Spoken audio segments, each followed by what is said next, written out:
Yeah. Hey, Daniel. Hi. How y'all doing?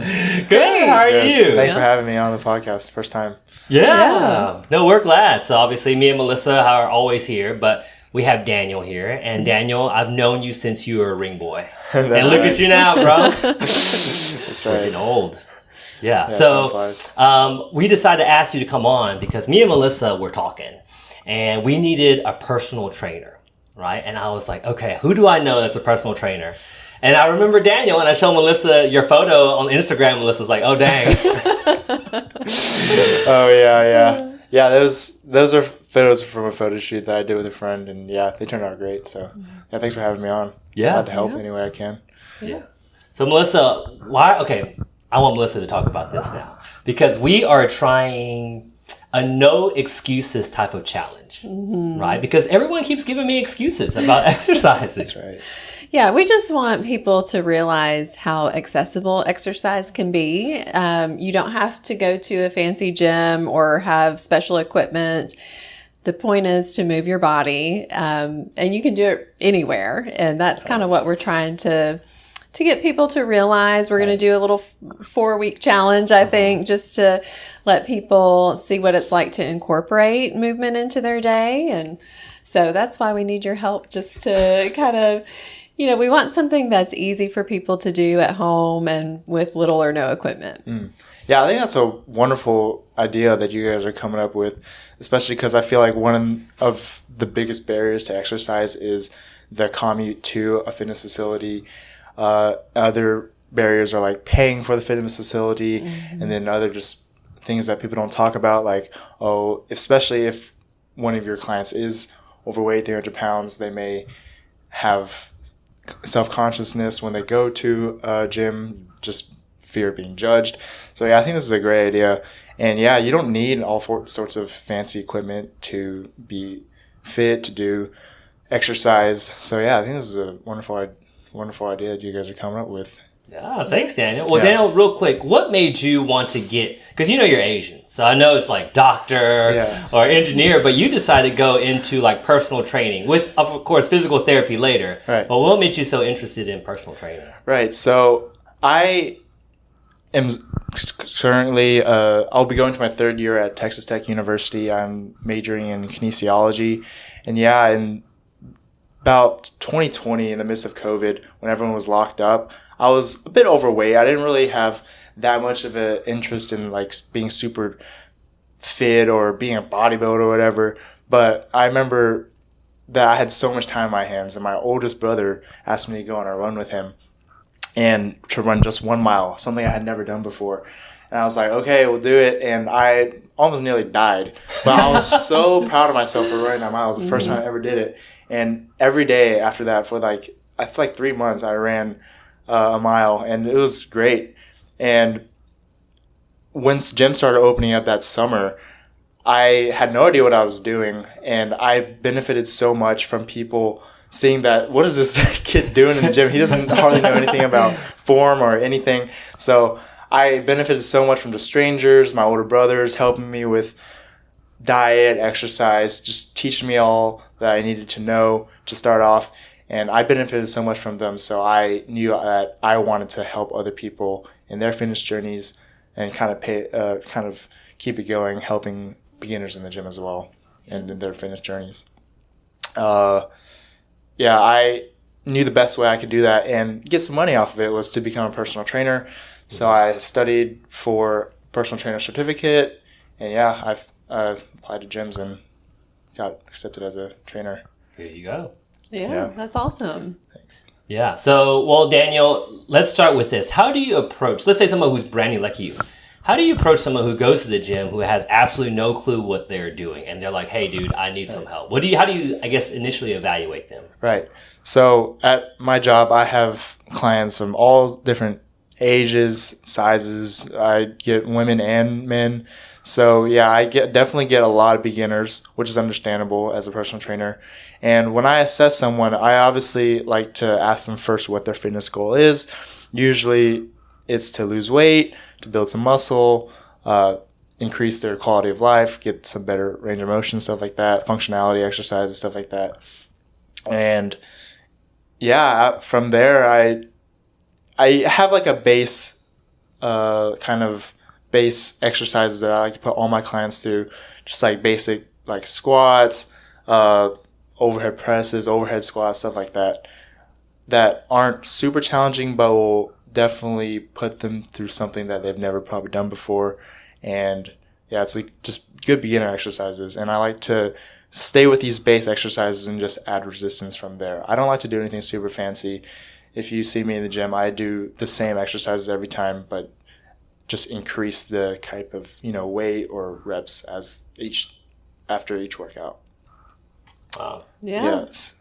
So we're not seeing you do like burpee, lunge, jump, backflip on yeah. that everybody's doing on Instagram. Right. So those type of exercises, I already know that if I have an obese client, I already know they don't want to go through that. And I don't like to go through super crazy hit circuits, which can be great for a short amount of time. And everyone's different. Some people love hit circuits. I have clients that love hit circuits, and I'll put them through it. But especially most of my clients, since they're overweight, I know they don't want to go through anything crazy.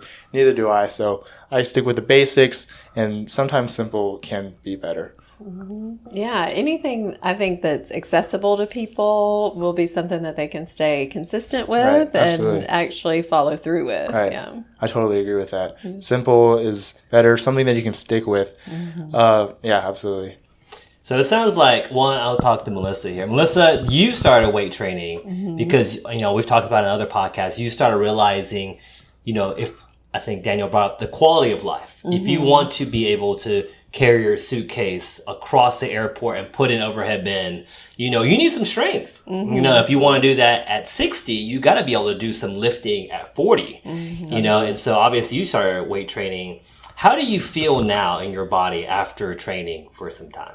I mean, everything's just easier, when you think about even things like carrying in the groceries or picking up the kids or anything, just having extra strength makes everything easier. Yeah, absolutely. Okay, and we'll be wrapping up this soon, but Daniel, what is your favorite exercise to put people through? Let's see. That's a tough one.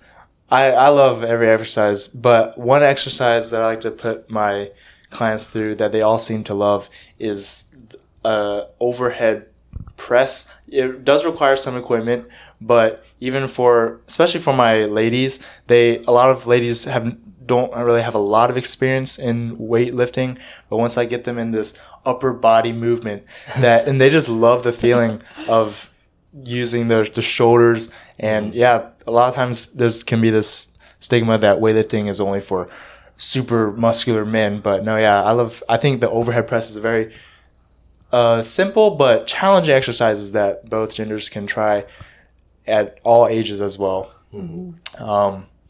And yeah, you don't need a lot of equipment for that. If you're at home, you can use some encyclopedias, press those. We still have encyclopedias right here. or some dictionaries or whatever. Or even just those blue 2-pounders, just some resistance, so it was good. So I love the overhead press. I love an overhead press. Yeah, there is something about it. Just makes you feel like strong and confident. Yeah, absolutely. Lifting something over your body, you just feel good. Yeah. Okay. What about all right, now asking for yourself, what is your least favorite exercise? My least favorite exercise is also a tough one because I love all the exercises, but probably the exercise that takes the most mental strength to get over is probably the squat, because it can be scary with a load on your back, kind of in a serious situation where you really have to get the weight back up. But I don't mean to scare anyone who's new, because you don't have to go super heavy for it to be effective. A lot of times, most of the time, I don't even go to the heavy to the point where I can't even get it up. So I think the squat is a great one because it really taxes your entire lower body. Kind of is a lot of mental exhaustion too, because I got to get this thing up. So, but I still love the squat, but it's probably the hardest. That's probably why most people would dislike it. Yeah. So, what about you, Melissa? What's your? I love a good squat, though. Yes. I mean, it's not really a weight training exercise, but the burpee I can do without. the I mean, burpee. I could go the rest of my life without one of those. Totally Yes. agree. Yeah, I would have to say I hate the Bulgarian split squat. Oh man. Okay. I just feel like my I was like, why is this so hard? Yeah. Yeah. The balance is the hardest thing for that one. Yeah. When the very handful of times I ever tried that movement, I had my gym partner. I had to hold his hand because I would fall over. I just have bad one leg balance, but it is a great movement for growth. And burpees are just, man, whoever invented them just hated life. That's But they're very effective for burning calories. Yes. Yeah. See, so just listening to the guys, no wonder guys have chicken legs. You know? Melissa's like, I want to squat this. Yeah, And guys are like, nah. Exactly. I want overhead press. That's right. That's right. Cool. Well, okay. Final question, Daniel. Let's say someone is getting discouraged, right? Maybe they're not seeing the results. So obviously, we're in an instant. Like, I want to see muscles now. I want to see my waist slimmer. I want to fit in this clothing. People are like, I want swimsuit season, and I'm starting in March, and I'm going to spring break in 2 weeks. Obviously, that's not what happens. How do you encourage them when they feel like they just want to quit? Right. So one of the first things I tell my clients when we first start off is it's not going to be. So I usually have my clients for 27-week periods. So it's a half a year, right? Oh, nice. And that's. And they think by the end of 27 weeks they're going to be shredded. They're going to lose a whole bunch of weight. But I always try to put this in my clients' brains that this fitness is a life thing. Yes, it's going to be awesome to lose weight, but it's something that you need to be able to do your rest of your life. Yes, take off the weight slowly, but also be able to keep it off for the rest of your life. And yes, the fitness journey is very slow. But I think that's what is so beautiful about it because every day you have to put in the work and it's little by little. And it's not like one day you're going to lose a bunch of weight or gain a bunch of muscle. Just like how one day you're not going to gain a bunch of fat or, so every day is just getting a little bit better. Be good most of the time. You're going to have your days. I have my days. I'm not motivated to work out every day. I don't know about you, Melissa, or you, Tim. It's definitely not something that you want to go do.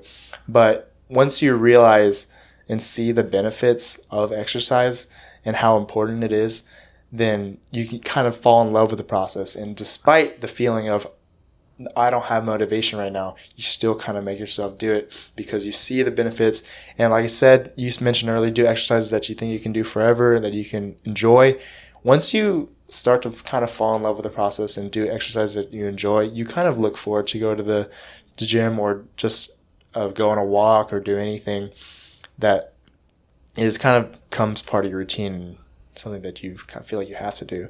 So yeah, definitely not something that comes instantly in a few months. And yes, summer's coming around. I think it's already here. So it's really, and anyway, it's a process. It's a life thing. Yeah, I like taking the deadline off. Absolutely. You don't have to have a deadline to reach a certain fitness level. Yeah. If you just do it for for a lifetime, Right. You'll get where you need to be. Yeah, absolutely. Yeah. Well, okay. I keep saying last question. No, Last question. How important is nutrition in your workouts? Nutrition is very important because it is quite literally the fuel for your exercise. And just like I want to say that you can't really out-eat a bad diet. A lot of people are like, I exercised today. I can kind of have some wiggle room. Yes, gaining muscle does increase your metabolism, so you can technically eat more calories. But yeah, nutrition is super important, I'd say. A lot of times people can go really extreme of eating too much or too little. Too much, obviously, you'll probably not lose much weight or you'll probably gain extra fat. And if you eat too little, you probably won't have enough fuel to fuel your workouts or gain muscle. So having the right amount of food is definitely important, and it's not something to be feared. A lot of times people can be carbophobes. Have you ever heard that term? People think all carbs are bad. We talk about that all the time. So Yeah. carbs are important for workout. So yeah, nutrition's. Melissa, do you have any questions you want to ask Daniel or any? I think you gave us a pretty good rundown. Yeah. So Yeah. Well, then it's time to work out. Okay. Let's go get it. Let's keep going.